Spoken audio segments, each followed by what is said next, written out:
Welcome, everyone, to the Retirement Power Hour. My name is Joe Allaria, and this is episode 22.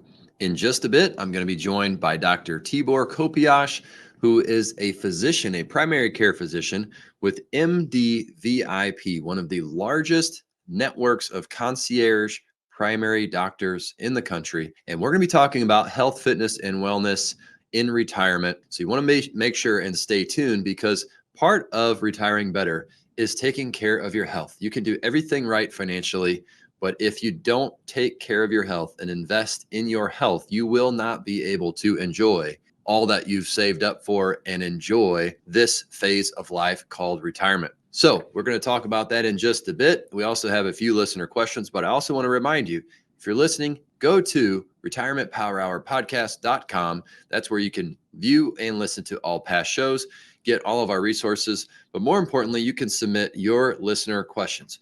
You might have noticed we've answered many listener questions here on the show. I actually have 3 questions today I'm going to be answering. And at the website, retirementpowerhourpodcast.com, you can request your own complimentary retirement analysis. This is for folks that are within 5 to 10 years of retirement, over the age of 50, and have at least $500,000 in your portfolio. The first step in that process is having a conversation with us, with me. We'll have a conversation. We'll see if we might be a good fit for you. And then we'll gather some information, and we're going to do a full-blown evaluation to show you if you can retire on time, which accounts to withdraw from, how to pay less in taxes, when to file for Social Security, how to approach your Medicare decisions, all of that and more.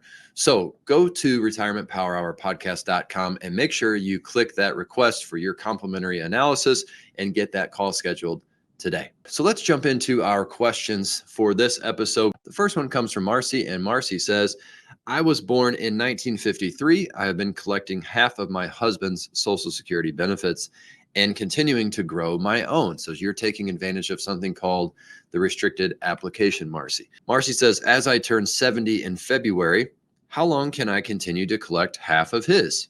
Is there an age limit? Thank you for your time. Well, Marcy, thank you for your question. Now, because we are more than 6 months from February at the time that we received this question, Marcy, if your benefits are greater than your spousal benefits that you've been receiving, you're going to want to go to Social Security and file for your own benefit as soon as possible. And you're going to want to make it retroactive as far back as you can, which is 6 months, because your own benefit does not grow beyond age 70. So you will not get any more increases beyond age 70. You want to go and file for your own benefit. Now, if your spousal benefit is greater than your working benefit, then you're going to be on that spousal benefit as long as your spouse is living. So there's no age limit for that. You can continue to do what you've been doing. So make sure, if your benefit is greater, Marcy, go and file for your own benefits as soon as possible, so that you can get a nice increase in Social Security. The next question comes from Harry. Harry says, I am 69 years old, still working, not claiming Social Security.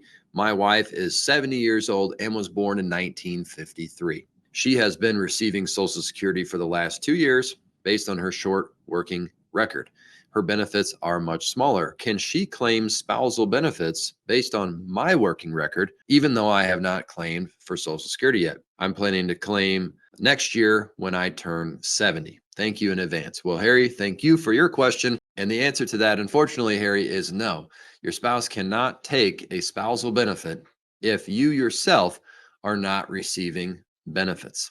That is not allowed. If she wants to take a spousal benefit, you have to be receiving benefits as well. And for this reason, sometimes couples decide to go ahead and, in your case, have you file for benefits so that your spouse can start receiving the spousal benefits. If they're substantially higher, that might be something for you to consider. It's something that needs to be evaluated, of course, alongside all the rest of your financial information. Last but not least, we have a question from Terry. Terry says, my husband is already drawing his benefits. He was born in October of 1952. I'll hit full retirement age in September of 2023. Do I qualify for the restricted filing application? Terry, The answer to that is no, you do not qualify for the restricted filing application. You have to be born in 1953 or earlier to qualify for the restricted filing application. And that is when you can go and file and you can say whether you want to take your own benefit or you want to take a spousal benefit. Terry, for you, you were born after 1953. When you go to file, Social Security is going to force you to take the higher of the two benefits. So I hope that helps. We might just change the name of this segment to, instead of listener questions, to Social Security questions, because we get a lot of questions about Social Security. But hey, we're here to help, and we know how hard it is to get an appointment with Social Security, and we also know how hard it is to get the right information from Social Security. So feel free to type your question or go back and listen to other shows, because we might have answered it already. But either one, feel free. And also, of course, you can ask us about anything else as it pertains to retirement and your finances. We're happy to answer those questions. So go to retirementpowerhourpodcast.com again to ask your questions. Well, I'm looking forward to this interview with Dr. Tibor Kopjas. We're going to be talking about health, fitness, and wellness in retirement. And again, this is so important. We neglect this so much. I spend a lot of time with folks who have thought very intentionally about their finances as we've helped them to figure out what are their retirement goals, their financial goals. And all that is for naught if you don't have your health. So it's so important to invest in this and take this seriously so that you can live a long life, but also have a high quality of life as long as you're here. So Dr. Kopjas is going to be talking about some of these important themes here in our discussion. And a little background about Dr. Kopjas. Dr. Kopjas is a physician with MDVIP, again, one of the largest providers of concierge medicine in the country. We're going to talk about what that means. He's been in practice for over 30 years and initially was part of a conventional model. And he got a little tired of the lack of time and attention that he was able to spend with his clients. So he took a leap of faith and moved to a concierge model where now he's able to give each patient the time and attention that they deserve. It's very intriguing. If you've been to the doctor lately or tried to schedule an appointment, you're going to probably resonate with this conversation and know exactly what Dr. Kopjas is talking about when he says he was not able to give each patient the time and attention that they deserve when he was in that conventional model. Dr. Kopjas's wife, Tammy, is a licensed physical therapist and also works alongside him as his office manager. And they are located here in the St. Louis area. So without further ado, I'd like to bring on Dr. Tibor Kopjas to talk about health, fitness, and wellness in retirement. Dr. Kopjas, welcome to our show. Thank you for having me. Good afternoon. As I said in the intro, we're going to be talking today about your health over 50, health, nutrition, exercise. You did an event for us where you spoke with some of our clients here locally in person, and we talk so much about the right financial strategies for folks when they get to retirement. But you and I both know that you can have all the money in the world. If you don't have your health, you're not going to be able to enjoy any of that you've saved up, right? That is absolutely correct. So we have to spend and focus energy on our health just as much as our money and being a good steward there. So we're going to talk about some things. I've got some questions on some, main concerns that folks have over 50. And I want to ask you what you think are the biggest challenges for folks over 50 when it comes to their health. But before we jump into these questions, I wondered if you could share a little bit about what you do and your background and kind of where you came from. Absolutely. And as we said at your live event, what you as an investment arm and what we do in the medical world, we pretty much run a parallel course.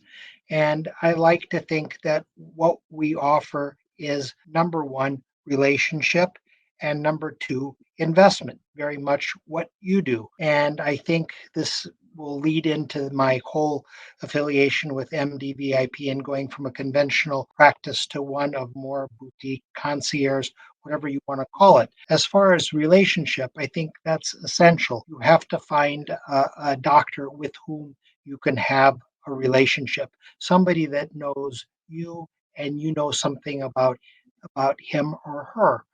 Unfortunately, the national average of time spent with a patient is no more than 8 minutes.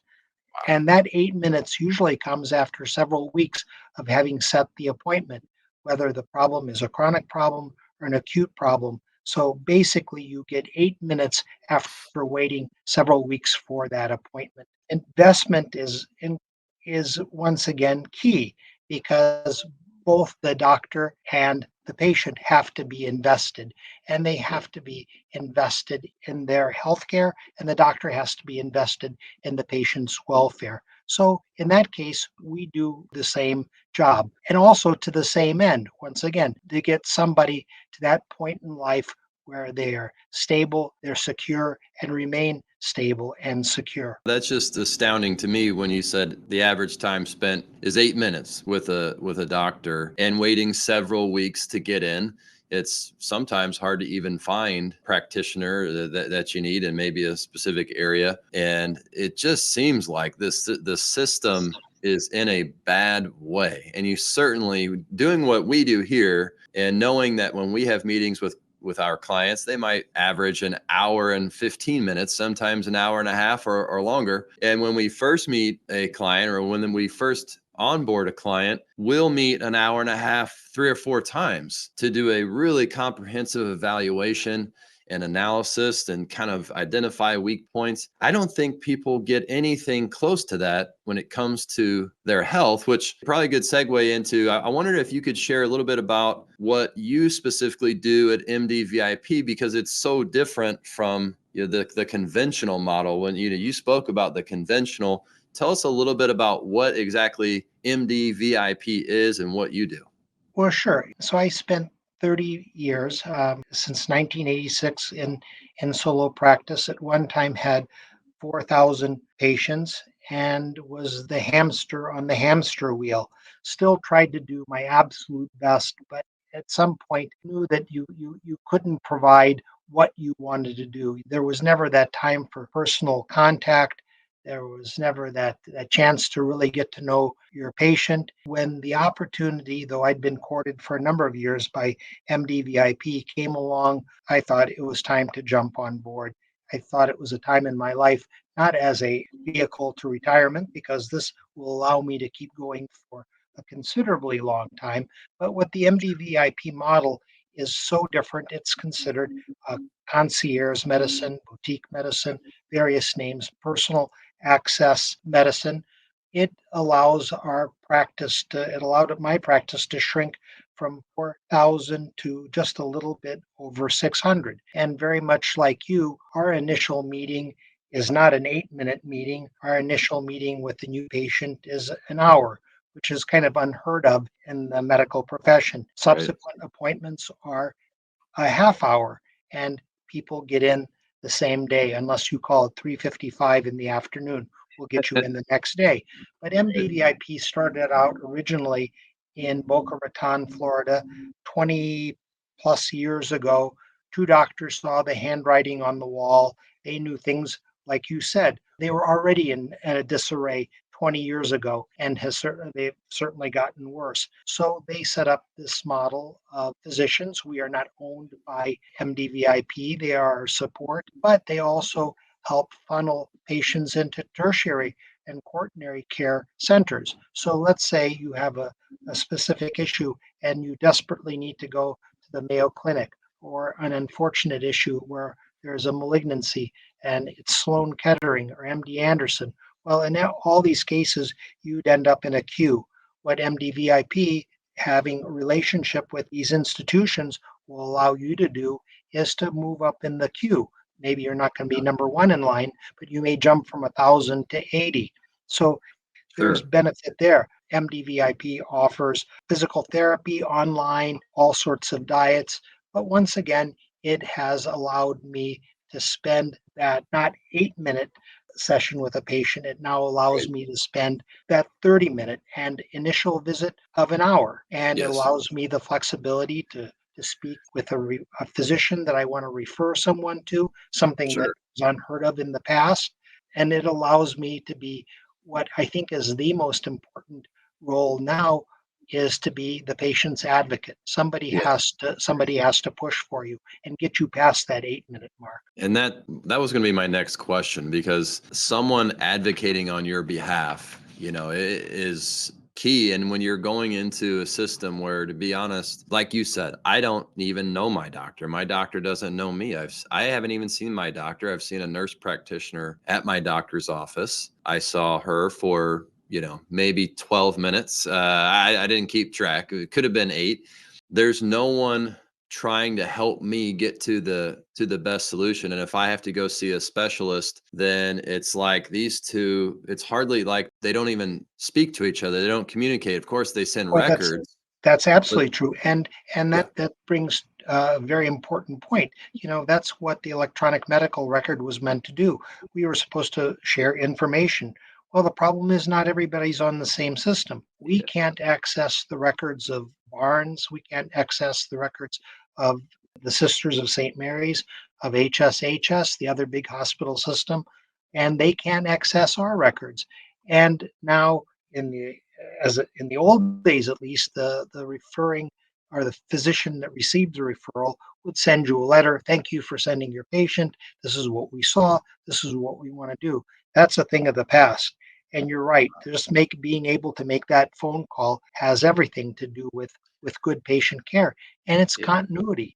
You just yeah. don't It's want to just walk into a room and be blindsided by sure. events that you had no idea had occurred. It's equivalent to whenever we meet with someone and we say, who's your accountant or who's your estate planning attorney? And oftentimes these financial professionals don't speak with each other at all whatsoever. And so we sit in front of a prospective client and say, how do you think you're going to get to the best solution here when these 4 or 5 people are never even speaking to each other? And I've never had a rebuttal on that. Everyone always agrees that, yeah, that actually makes pretty good sense. And then it's scary because you shift and you think medical, and you're thinking, who is my advocate here? I don't have one.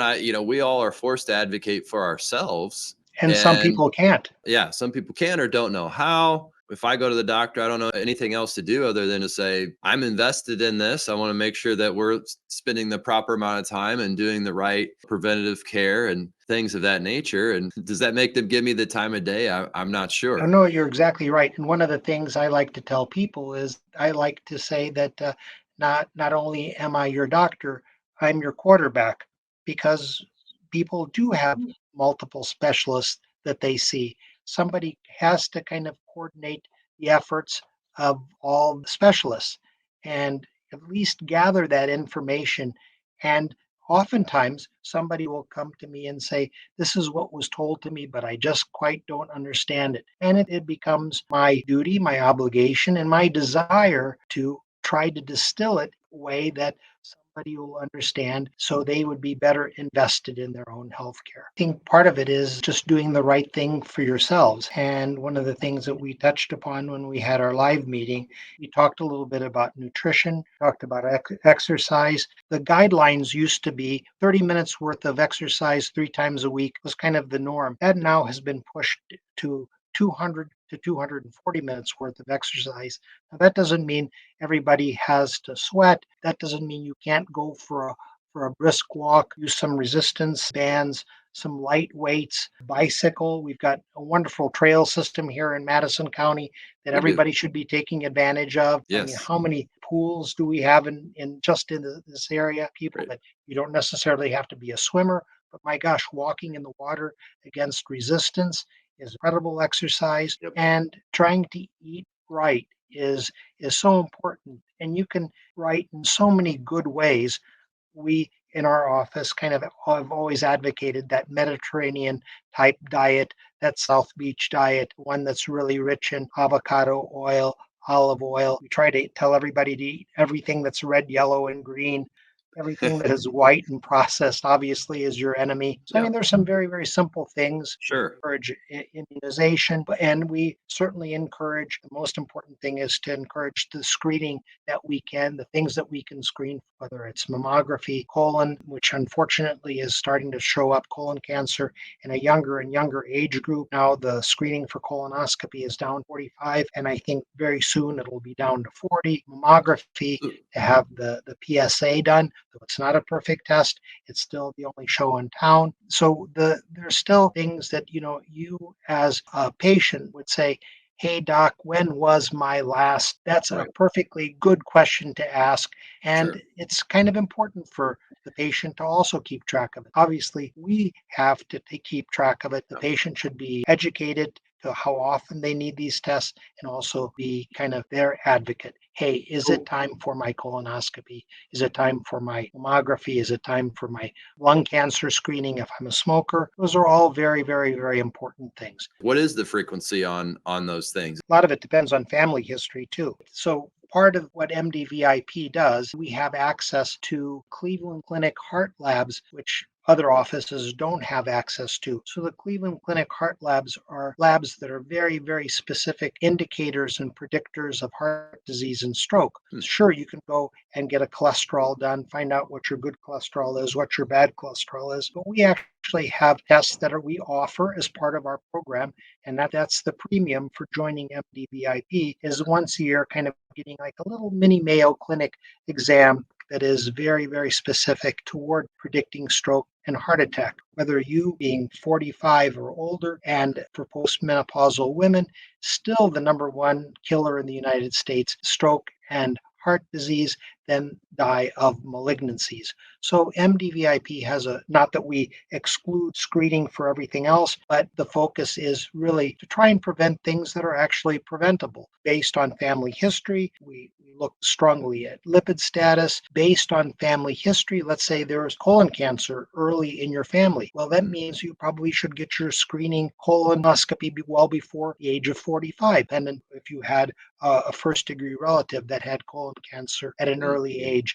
And depending, once again, there is a difference in race as to when one would get their first PSA. It's dependent on that family history. If there was Sure. premature history of prostate cancer in an individual, once again, a first degree relative, it would be a father or brother. It would behoove us to get that PSA well before 50 in your case. So that, I think, kind of goes back to that thing that you can't cover in 8 minutes. Yeah. And that even that Right. first meeting, that may be a 15-minute first meeting, that's all the information that we need to find out our first meeting about Right. family history and what we need to know about you going forward. I tell everybody, we can change your blood pressure, we can change your cholesterol, we can change a lot of things. We just can't change mom and dad. Right. And absolutely, for the women listening or watching, mammograms or mammographies, how often is that sort of the primary? And again, I know it's customized, but there are certain rules of thumb out there for the listeners who are listening and thinking, what do I need to do? Well, And I think once again, breast self-exam is absolute key. And Mhm. just to kind of go back to men, though Yeah. it doesn't sound like the greatest thing in the world, but to do a testicular exam on yourself is absolutely important. But women, same time of the month to do a breast exam, usually best done in the shower with slippery fingers. And that time for that first mammogram also depends on family history. And it depends on whether there was a premature history, once again, in a first degree relative. Yeah. And usually, first mammography usually starts at about age 40. Okay. Some people do it as early as 35.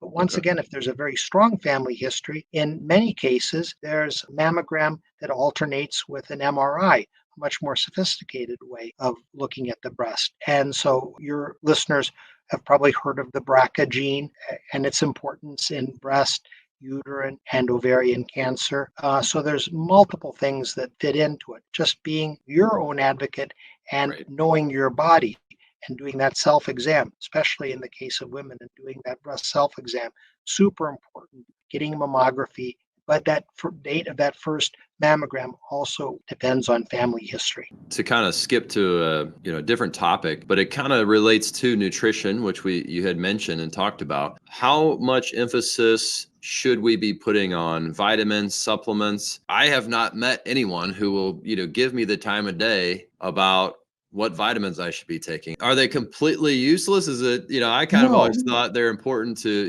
keep a not good healthy. not at all. It's just let's pick vitamin D, and everybody, vitamin D is now a big thing where it really wasn't such a major cause for concern or deficiency that we really looked at even 10 years ago, 15 years ago. Vitamin D is super important. And everybody says, okay, vitamin D is important for bone health, but vitamin D is also very, very important for mental health, maintaining your immune system. It's important for cardiac health. And where we live in our latitude, we probably get about 4 months of usable sunshine, May, June, July, and August. Now, if we lived in Miami, we'd certainly do better. But we've got we routinely will at least once a year grab a vitamin D level on a patient, end up supplementing their vitamin D, no matter how much milk they say they drink or how much dairy they say they consume. There are so many people with vitamin D deficiencies, B12 deficiencies, because there's kind of this push for people to be less red meat, more vegan, unless you're eating foods that are very, very dark green, eating certain types of beans, lentils, and other things that may have some of the B vitamins. By not eating some amount of red meat, there's deficiencies there. So Hmm. indeed, is it okay to take that, especially that Centrum Silver if you're over 50? There's never a problem, but we'll check vitamin levels and prescribe accordingly if there's a Sure. deficiency and if it meets the clinical picture. So, once again, not everything for everybody, but Yeah. individualized is I think, the absolute key. Everybody is unique. This is a central theme from the guests that we've had on this show that I've spoken to. We just had a show about travel, and I was saying the same thing, asking the same questions. What are the best places to go? And the response was the same. Well, it depends. It depends on what the individual is looking for, what they enjoy. It's like that with your money, your wealth, your investments. What are your retirement goals? What are your financial goals? I can't say that the same strategy is going to work for everybody. And it sounds like it's no different for your health. And everyone, you have to look at your family history, your background, and it's just common sense. I mean, when you say these things, I'm just like, obviously, but the system is not set up that way. And No, not to harp on it, we could talk for hours on the system. I have gripes, and I don't even go to the doctor much. I know many of my clients, they see the doctor more regularly and probably have had many more gripes than I've had. But I want to, in the time that we have left, Dr. Kopjas, something else that does come up is more on the mental health. It's the dementia, Alzheimer's. Some of our clients, they may have their parents now who have aged, who are hitting that stage of life, and they may be starting to deal with some of these things. So are there any screens that they can do, or preventative care or preventative lifestyle practices that are helpful in preventing Alzheimer's, dementia, or prolonging it, delaying it, anything that they can do? sure. Well, I think the simplest thing is for somebody not to be in isolation. I think that is the absolute key. So to remain, for anyone at any age, is to remain engaged with other people, but also in your own time to be engaged. Be a reader. If you are an avid worker of crossword puzzles, keep working crossword puzzles. Keep up with the news, keep up with current events, maintain that contact with your fellow human being. Surgeon General now has actually put loneliness as a disease process. And that may be the apartment dweller that lives by themselves, that may go to work in the morning and come home and just be by themselves the rest of the day. Mhm. So just being engaged is incredibly important. Other things, just to make sure that your senses remain as sharp as possible. That means getting that eye exam, making sure that your ability to read is intact. Part of our MDVIP program, that little mini Mayo Clinic type exam, and part of it is a very cursory, very simple hearing test of 8 pure I, tones, but that yes. on each ear. But that tells us an awful lot. So there's a tremendous correlation between hearing loss and the progression of cognitive dysfunction, Alzheimer's disease. So as we lose hearing, not only do we miss out on things, but we tend to, once again, socially withdraw. So maintaining our senses, maintaining our attachment to the outside world, remaining knowledgeable, super important. But if one suspects that there is some cognitive loss, some memory loss, then that's something that should come to the physician's office. And there are a battery of very, very simple tests to do. But now, as I tell everybody, if you're going to have a disease, it's better to have it in 2023 than in 1993, just because of the treatment options and diagnostic options we have. As an example, Washington University has a tremendous memory clinic, and part of their diagnostic exam is a very, very specialized MRI that looks at brain volume. And the Hmm. volume of brain tissue is a direct correlate with cognitive function. So there's so many things to do. We offer, and many doctors' offices, we're not unique. There's a test called the SLUMS test, SLUMS, and it basically stands for St. Louis University Mental Status Exam. So from St. Louis University, our local medical school, used nationwide, is a 28 questionnaire that gives us tremendous insight on where Hmm. people stand cognitively. And it's something that can be done in 10 minutes in our office. So once again, the suspicion is there. It needs to be worked up because not Sure. everything is Alzheimer's disease.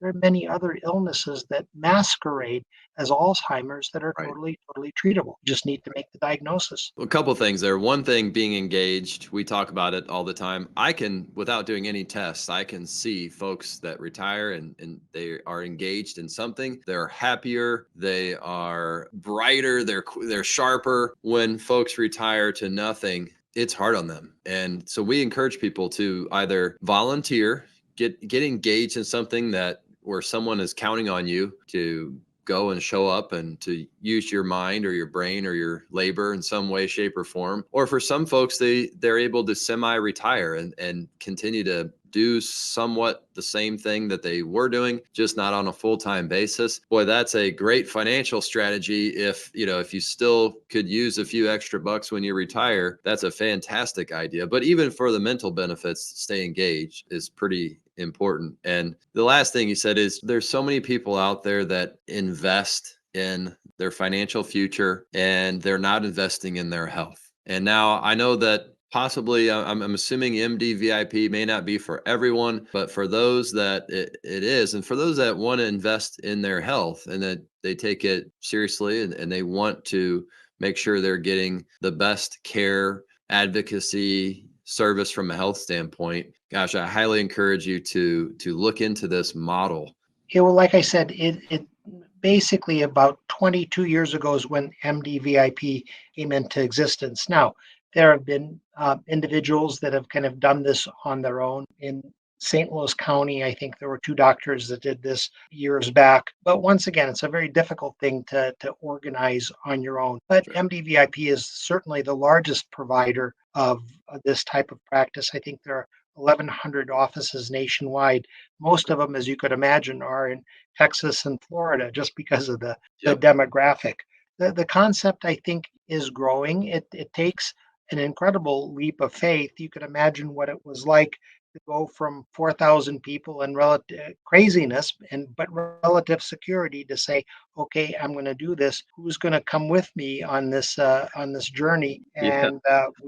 And we've been very fortunate, very blessed to have a tremendous patient panel and population that has continued to grow in the 4.5, almost 5 years that we've done this. It's life changing for me as a physician. I hope it's life changing and life prolonging and life bettering for my patients because that's the ultimate goal that everybody benefits from this. But there are other providers, but by far MDVIP is the largest nationwide, and there are, I think, 4, 5 offices in St. Louis. We're the only ones in Southern Illinois.